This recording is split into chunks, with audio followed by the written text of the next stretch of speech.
Daginn öll Samuel, ég ætla að gera örstutt myndband til að sýna ykkur hvernig maður gerir pelastikk. Vindum okkur í þetta.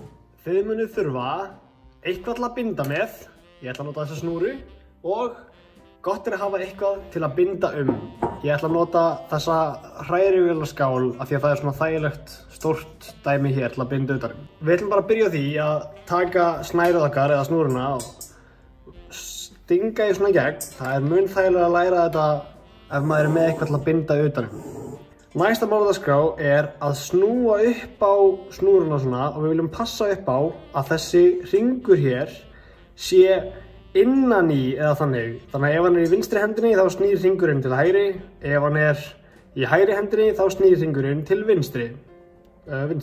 Já. Akkurat, og við viljum líka passa að bandið sem kemur hérna niður að okkur, að það sé undir. Ok? Næsta mál á dagskrá er að stinga þessum hérna enda, virka endanum, upp þessa lykkju sem við myndum, fara í kringum, og það skiptir ekki máli hvort þið farið yfir eða undir hér, fara í kringum þetta hérna, þannig að það sem koma að okkur, aftur ofan í upphaflega lykkjuna sem við komum upp úr, og svo tökum við bara þennan virka enda og enda sem kemur að okkur og tókum. Og hér erum við komið með fínan pelastikk.